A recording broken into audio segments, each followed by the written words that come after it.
Si par ma faiblesse tu peux passer, Seigneur, touche un cœur. Quand tu regardes la situation de ton pays, quand tu regardes la situation de ton ministère, de tes projets, de ton foyer, de tes enfants, est-ce que c'est vraiment ce qui se passe dans la maison de ton père? Ces garçons ont dit non. Et il dit, j'irai vers mon père. Je lui dirai tout ce que j'ai fait. Un cœur repentant, sincère. Il a dit, je vais vers mon père, je vais confesser. Écoutez ce que David dit dans le psaume 32, le verset 3. Il dit, j'ai dit, je dirai tout ce que j'ai fait. David dit ceci dans le psaume 32. Ça, c'est le jeune homme qui dit, je dirai tout ce que je fais. Le psaume 32, le verset 3 dit ceci. Tant que je me suis tué, mes os s'est consumé. J'ai gémissé toute la journée. Il dit, tant que j'ai caché mes péchés, tant que je me suis tué, je n'ai rien dit. Il dit, j'ai gémissé. Mes os s'est consumé. J'étais mal à l'aise. Que Dieu soit béni. Le Dieu qui nous donne la manne. Un Dieu merveilleux, n'est-ce pas? J'aimerais que nous puissions prendre nous allons toujours lire le même texte. La Bible dit ceci.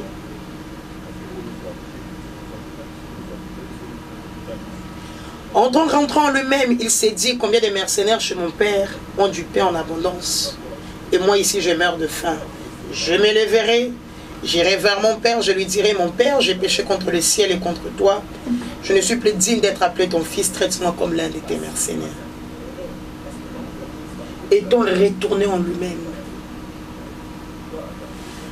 Ces messieurs, ces jeunes hommes, après avoir gaspillé, il s'est rendu compte que personne ne pouvait l'aider. La Bible dit qu'il s'est retourné en lui-même. Il a appelé, ok, je suis dans beaucoup d'activités, mais j'arrête.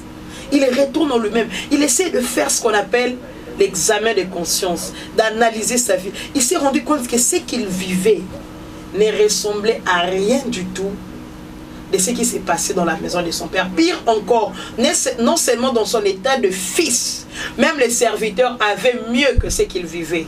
Et il a dit non, non, non, non, non. Je ne peux pas rester dans cette situation. Frères et sœurs, vous savez, souvent dans la vie, nous devons apprendre à nous arrêter et à réaliser où nous sommes. Nous devons apprendre à faire un petit pause, voir un peu la situation que nous traversons. Qu'est-ce qui se passe? La Bible dit que ce garçon s'est arrêté. Il a regardé, il a dit non, non, non, je ne peux pas vivre cette situation. C'était un peu comme un révolte. C'est vrai que c'était un sentiment de la culpabilité. Mais il a dit non. Même dans ma maison, parce que là il était serviteur. Il dit dans la maison de mon père, il y a du pain. Même les serviteurs s'en servent. Mais moi ici, personne ne me donne. La Bible dit non. Il s'est levé et il a pris une résolution. Il a dit j'irai vers mon père. Je lui dirai tout ce que j'ai fait. Je lui dirai que j'ai péché contre le ciel et contre toi. Je ne suis même pas digne. Lui-même il se donne des punitions. Il se catégorise. Il dit que je ne suis plus digne d'être appelé un de tes fils. Traite-moi comme l'un de tes serviteurs. La première chose, mes amis, par rapport à ces portions d'écriture, j'aimerais dire ceci, que parfois dans la vie, nous devons apprendre à nous analyser, à faire un peu une petite pause, à voir où est-ce que nous sommes, qu'est-ce que nous traversons. Oui, c'est une chose, parfois nous avons des paroles, des déclarations que nous recevons. Mais est-ce que ce que nous vivons, c'est vraiment ce que Dieu nous a promis? Est-ce que ce que nous vivons, c'est vraiment ce que Dieu a prononcé? Est-ce que ce que nous vivons, c'est ce que nous devions normalement vivre? Ces garçons ont regardé sa situation, il a dit non, non, non, non. La question que je te pose, quand tu regardes la situation de ta famille, quand tu regardes la situation de ton pays, quand tu regardes la situation de ton ministère, de tes projets, de ton foyer, de tes enfants, est-ce que c'est vraiment ce qui se passe dans la maison de ton père? Ces garçons ont dit non. Et il dit, j'irai vers mon père. Je lui dirai tout ce que j'ai fait. Un cœur repentant, sincère. Il a dit, je vais vers mon père, je vais confesser. Écoutez ce que David dit dans le psaume 32, le verset 3. Il dit, j'ai dit, je dirai tout ce que j'ai fait. David dit ceci dans le psaume 32, ça c'est le jeune homme qui dit, je dirai tout ce que je fais. Le psaume 32, le verset 3 dit ceci, tant que je me suis tué, mes os s'est consumé, j'ai gémissé toute la journée. Il dit, tant que j'ai caché mes péchés, tant que je me suis tué, je n'ai rien dit. Il dit, j'ai gémissé, mes os s'est consumé, j'étais mal à l'aise, au-dedans de moi, ça n'allait pas. Il dit, je lui dirai tout, comme c'est gênant. Bien aimé, la Bible dit ceci dans Proverbe, le verset 28, le chapitre 28, le verset 13. Celui qui cache ses péchés ne prospère point, mais celui qui les avoue et les délaisse obtient miséricorde. Il dit, celui qui cache, ce jeune homme m'a dit, ça ne sert à rien, je vais tout dire. Je vais dire à mon père, il n'a pas caché, il dit, je vais vers mon père et je vais lui dire tout ce que j'ai fait. David a dit, quand je l'ai caché, quand je me suis tué, mes os s'est consumé. Et Proverbe et Salomon rajoutent pour dire que celui qui cache ses péchés ne prospère point. Mais écoutez ce qu'il ajoute. Il dit, celui qui les confesse et les délaisse obtient miséricorde. Il dit, celui qui les confesse et les délaisse. Pas seulement confesser, mais aussi délaisser. Confesser, ça veut dire comme ces garçons. Je vais tout dire à mon père. Je vais dire ce que j'ai fait. Je vais dire que je n'étais pas correct. Je vais dire que j'ai dilapidé mes biens. Je vais dire que j'étais loin de mon père. Mais la Bible dit, ajoute, que celui qui confesse et délaisse. Délaisse veut dire, ou délaisser veut dire, ne plus faire ce dont on vient de confesser. Aujourd'hui, on a beaucoup de gens qui confessent, mais peu qui délaissent. Oui, j'ai volé, je me suis masturbé, j'ai tombé avec cette soeur, je suis tombé avec cette soeur, je fais tel péché, tel péché. Ça, tu confesses. Mais la Bible dit, pas seulement confesser, mais aussi délaisser. Celui qui cache ses péchés ne prospère point. Mais la démarche pour obtenir la miséricorde, c'est quoi? C'est confesser et délaisser. Ça veut dire, comme on dit en lingala, au tatola. Mais délaisser, prendre la résolution de ne plus faire. Il dit, celui qui confesse et délaisse obtient miséricorde. J'aimerais exhorter quelqu'un. Peu importe ce que tu as eu à faire, reviens à Dieu. Peu importe ce que tu as eu à faire, le pays où tu es allé, tu as dilapidé, reviens à Dieu. Le fils a dit non, je ne veux pas rester ici.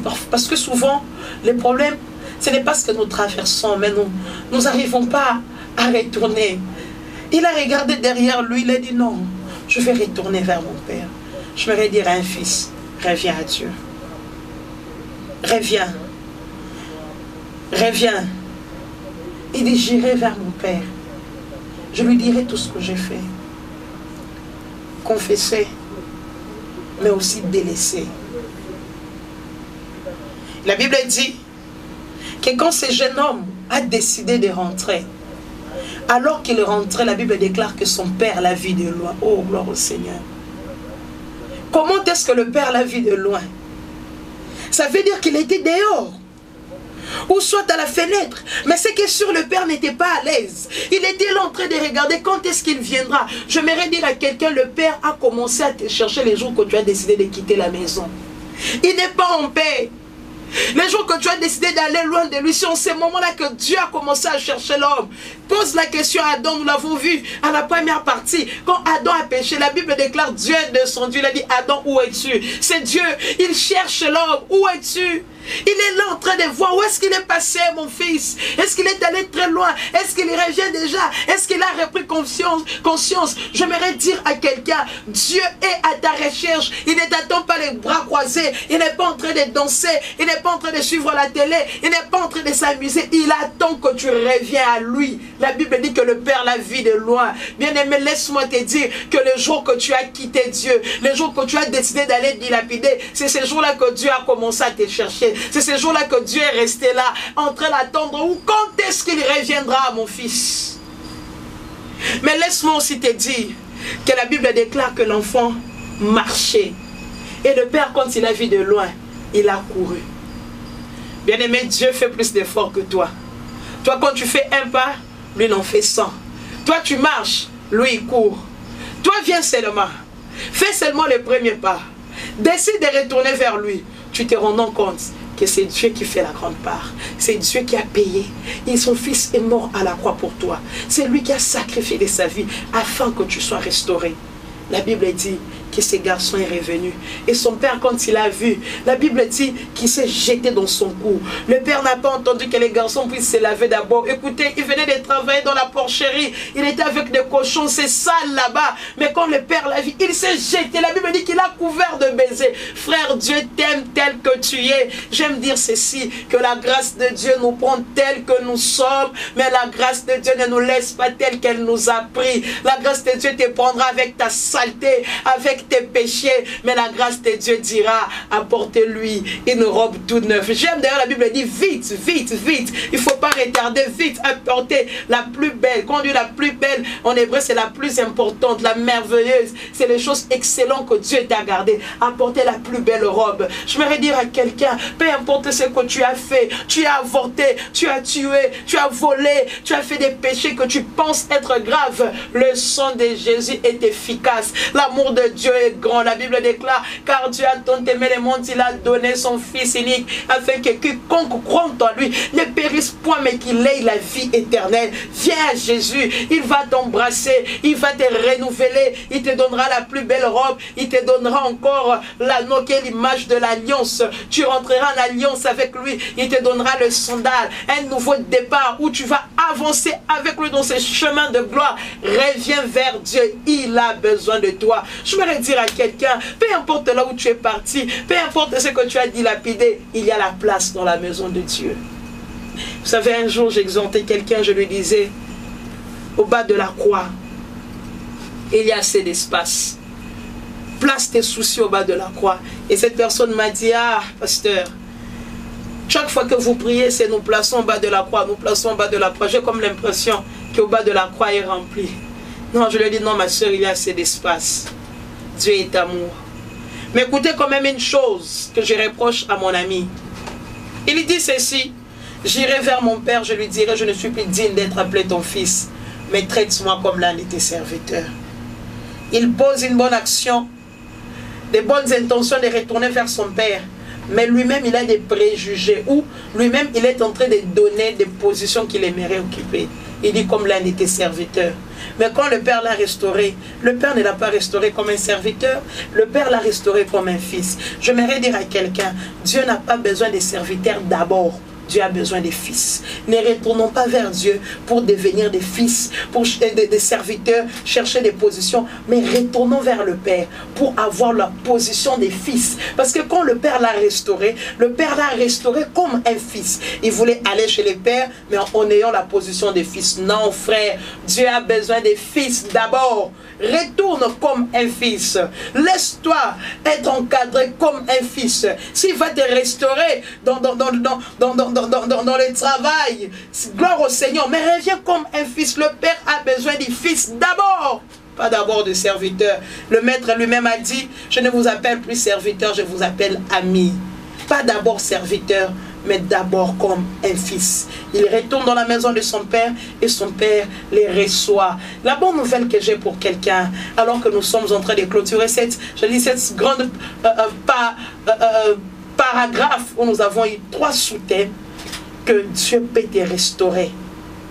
Reviens, reviens. Et même ces garçons, quand il revient, alors qu'il voulait parler, son père n'a même pas eu le temps de connaître l'explication. Il s'est jeté sur son cou. Dieu t'aime.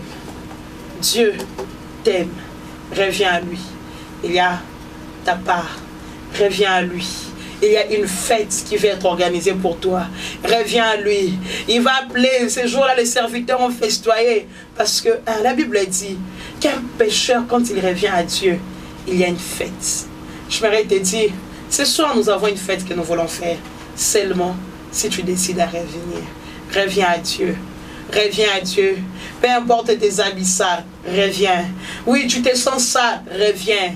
Vous savez, j'ai toujours dans ma tête cette image d'un fou dans la rue, qui marche, qui vit dans des poubelles, les plus sales, les ordures. Il a de la crasse, en tout cas, c'est très sale. Mais je vois cette personne, on lui fait un câlin d'amour. Je vois cette personne, on lui donne des bisous partout. Oh mon frère, quelqu'un de normal aura la nausée, il risque de vomir. Mais Dieu n'a pas peur de ta saleté.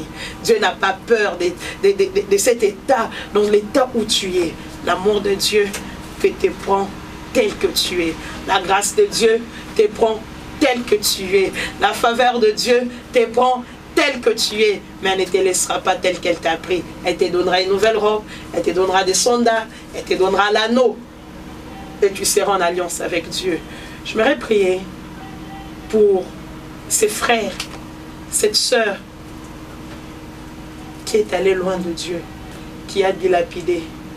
Et cet après-midi ou cet avant-midi, selon l'heure que vous nous suivez, qui dit, je vais retourner.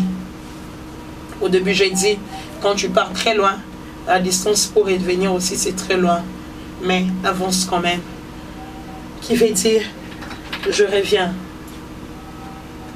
au Père. J'ai peut-être tout perdu, mais je reviens. Nous allons prier ensemble. Cette personne qui veut dire, Seigneur, je te donne ma vie, je te donne mon cœur, je reviens à toi. Je peux être perdu, loin de toi. Je suis sale. Regarde mes vêtements, mais je reviens à toi. Nous allons ensemble prier. J'aimerais que tu répètes cette prière après moi. Seigneur Jésus, je reconnais encore que tu es mon Dieu. J'ai été allé loin de toi. J'ai dilapidé mes biens. Les dons et les grâces que tu m'as donnés. Je me suis retrouvé dans la disette. Je me suis retrouvé manquant de tout. Mais je reviens à toi en ces moments. Je t'ai prie de me purifier. Je te demande pardon pour tous mes péchés. Je prie au Dieu que ta grâce, ton amour me restaure. Je m'abandonne sous ta grâce, que tes faveurs m'accompagnent. Fais-moi grâce au Dieu, que je ne retourne plus dans ces vomissures. Dans le nom de Jésus. Je ferai prier pour vous. Père, je te recommande, l'apôtre Paul a dit, je vous recommande à la grâce de Dieu. Je les recommande à ta grâce. Je prie que tu les fasses grâce. Je prie que tu les restaures. Je prie que tu les bénisses. Je prie que tu les gardes à toi. La Bible dit, or à celui qui peut préserver de toute chute. Père, toi tu peux le faire. Préserve mes frères, préserve mes sœurs, préserve-nous. Garde-nous plus près de toi. Nous ne voulons plus être des insensés pour perdre ce que tu nous as donné. Mais nous voulons agir avec fidélité et amour. Être des bons gestionnaires de tes grâces. C'est dans le nom de Jésus que nous t'avons ainsi prié. Amen. Que Dieu nous bénisse. Nous rappelons notre contact, notre compte Facebook, YouTube, Instagram, Esther Gladys Lombe. Nous sommes à Kinshasa, nous servons Dieu au centre évangélique francophone Parole du Salut. Nous servons Dieu dans la parole, nous conduisons différents programmes et nous serons ravis de vous rencontrer, de prier avec vous. Et certainement, nous allons nous retrouver prochainement, nous allons continuer. Cette fois-ci, nous allons un peu étudier et partager sur les fils aînés. Parce que le père n'avait pas que le fils, le plus jeune, il avait deux fils. Nous avons parlé du plus jeune, lui qui a claqué la porte à son père. Mais nous allons voir ceux qui pêchent dans la maison du père, ceux qui travaillent pour leur intérêt dans la maison du père prochainement. Que Dieu nous bénisse. On se revoit très bientôt. Merci. Si par ma faiblesse tu peux passer, Seigneur, touche un cœur. Quand tu regardes la situation de ton pays, quand tu regardes la situation de ton ministère, de tes projets, de ton foyer, de tes enfants, est-ce que c'est vraiment ce qui se passe dans la maison de ton père? Ce garçon a dit non. Et il dit, j'irai vers mon père. Je lui dirai tout ce que j'ai fait. Un cœur repentant, sincère. Il a dit, je vais vers mon père, je vais confesser. Écoutez ce que David dit dans le psaume 32, le verset 3. Il dit, j'ai dit, je dirai tout ce que j'ai fait. David dit ceci dans le psaume 32, ça c'est le jeune homme qui dit, je dirai tout ce que je fais. Le psaume 32, le verset 3 dit ceci, tant que je me suis tué, mes os s'est consumé, j'ai gémissé toute la journée. Il dit, tant que j'ai caché mes péchés, tant que je me suis tué, je n'ai rien dit. Il dit, j'ai gémissé, mes os s'est consumé, j'étais mal à l'aise.